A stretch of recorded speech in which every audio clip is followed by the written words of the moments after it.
সালামু আলাইকুম রহমতুল্লাহ। সমস্ত প্রশংসা মহান আল্লাহ তাআলার। আপনাদেরকে স্বাগতম সুবহান এগ্রোর আরো একটি নতুন ভিডিওতে। গত কয়েকদিন আমাদের এই অঞ্চলের মুরগির খামারিদের বেশ খারাপ একটি সময় কাটতেছে, কেননা আমাদের এই অঞ্চলে বর্তমানে প্রচন্ড গরম পড়তেছে, আর এই গরমের কারণে বেশ কিছু জায়গায় বেশ কিছু মুরগি স্টক করে ফেলেছে। আমাদের আশেপাশে থাকা বিভিন্ন মুরগির খামারিদের কাছ থেকে শুনতে পেলাম তাদের অনেকগুলো মুরগি স্টক করে মারা গেছে। এই সময়টাতে এত পরিমাণ গরম পড়ে যে মুরগি সেগুলো সহ্য করার ক্ষমতা রাখে না। আজকের ভিডিওতে আমরা এই গুরুত্বপূর্ণ বিষয় নিয়ে আলোচনা করব ইনশাআল্লাহ। আপনারা জানেন গরমের সময় শুধু মানুষের নয়, মুরগিগুলোরও প্রচন্ড কষ্ট হয়। অনেক সময় হিটস্ট্রোক করে হঠাৎ করে মুরগি মারা যায়। একজন খামারিদের জন্য এর থেকে বড় ক্ষতি আর কিছু হতে পারে না। তাই আজকের ভিডিওতে মুরগিকে হিটস্ট্রোক থেকে বাঁচানোর কার্যকর উপায় এবং কি হিটস্ট্রোক করে ফেললে করণীয় কি সে বিষয় নিয়ে আলোচনা করবে ইনশাআল্লাহ। আপনাদের খামারের মুরগিগুলোকে হিটস্ট্রোক থেকে বাঁচানোর জন্য সর্বপ্রথম আপনাকে যে বিষয়টি খেয়াল রাখতে হবে তা হলো খামারের পরিবেশ ঠান্ডা রাখা। সেক্ষেত্রে আমি বলবো আপনাদের খামারের চাল যদি টিনের হয়ে থাকে তার উপরে বাঁশের চাটাই, খড় অথবা সাদা রং করে দিলে তাপমাত্রা অনেক অংশে কমে যাবে। সবচাইতে ভালো হয় যদি আপনার খামারের চারপাশে গাছ লাগানো যায়, তাতে প্রাকৃতিকভাবে ছায়া আসবে এবং কি আপনার খামারের চারপাশ ঠান্ডা থাকবে ইনশাআল্লাহ। মুরগিকে হিটস্ট্রোক থেকে বাঁচানোর জন্য দ্বিতীয় নম্বরে যে কাজটি করতে পারেন তা হলো আপনাকে পর্যাপ্ত পরিমাণ ঠান্ডা পানি দিতে হবে। মুরগির সামনে 24 ঘন্টায় পানি রাখতে হয়। বিশেষ করে আপনাকে দুপুরের সময়টাতে চাইলে আপনি কয়েকবার পরিবর্তন করে ঠান্ডা পানি দিতে পারেন। আর এই গরমের সময় দুপুরের পানিতে আপনি অবশ্যই ভিটামিন সি, ইলেকট্রোলাইট ও মিনারেল মিশিয়ে দিলে মুরগির শরীর ঠান্ডা থাকবে এবং গরম সহ্য করার ক্ষমতা বাড়বে। মুরগিকে হিটস্ট্রোক থেকে বাঁচানোর জন্য আপনি 3 নম্বরে যেটি করতে পারেন তা হলো খামারের ভিতরে পর্যাপ্ত পরিমাণের বাতাসের ব্যবস্থা করে। যদি সম্ভব হয় খামারের ভিতরে ফ্যান লাগিয়ে দিন। বড় খামারে এক্সট্রা ফ্যান ব্যবহার করলে গরম বাতাস খুব দ্রুত বের হয়ে যায়।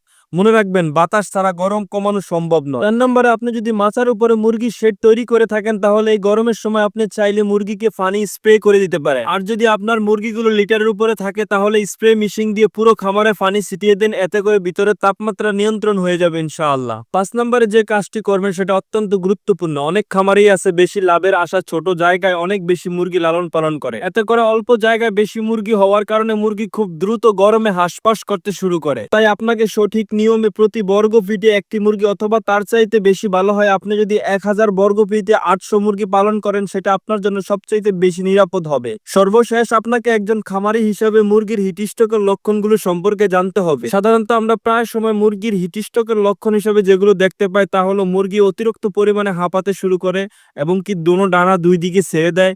মাঝে মাঝে এমনও হয় মুরগি নড়াচড়া বন্ধ করে দেয়। তখন আপনাকে বুঝতে হবে মুরগির হিটস্ট্রোক শুরু হয়ে গিয়েছে। আর এমন লক্ষণ দেখলে আপনাকে যেটা করতে হবে তা হলো আক্রান্ত মুরগিটাকে খুব দ্রুত ঠান্ডা জায়গায় নিয়ে যেতে হবে এবং তার উপরে ঠান্ডা পানি ছিটিয়ে দিন, মুখে ইলেকট্রোলাইট মিশ্রিত পানি দিয়ে দিন। অনেক সময় দেখা যায় সময় মতো আপনি যদি ব্যবস্থা নিতে পারেন তাহলে আপনার মুরগি মৃত্যুর হাত থেকে রক্ষা পেয়ে যাবে ইনশাআল্লাহ। বন্ধুরা, আমরা খামার করে লাভের আশা, কিন্তু গরমের কারণে যদি মুরগি মারা যায় তাহলে সেই লাভ ক্ষতিতে পরিণত হয়। তাই শুরু থেকেই আমাদেরকে সতর্ক থাকতে হবে। আজকে আমি হিটস্ট্রোক থেকে বাঁচার জন্য যে উপায়গুলো বললাম, ছায়াযুক্ত খামার, ঠান্ডা পানি, সঠিক সময় খাবার, বাতাস চলাচলের ব্যবস্থা এবং হিটস্ট্রোকের জন্য প্রাথমিক যে চিকিৎসা, এই নিয়মগুলো মেনে চললে ইনশাআল্লাহ মুরগি হিটস্ট্রোক থেকে সহজেই বাঁচানো সম্ভব। বন্ধুরা, আজ এই পর্যন্তই। আশা করি ভিডিওটা আপনাদের কাছে ভালো লাগবে। কথা হবে আগামী ভিডিওতে অন্য কোনো বিষয় নিয়ে। সে পর্যন্ত আল্লাহ আপনাকে ভালো রাখুক। আমাদের জন্য দোয়া করবেন, আল্লাহ তাআলা যেন আমাদের ব্যবসা বারাকা দান করে। আসসালামু আলাইকুম রহমতুল্লাহ।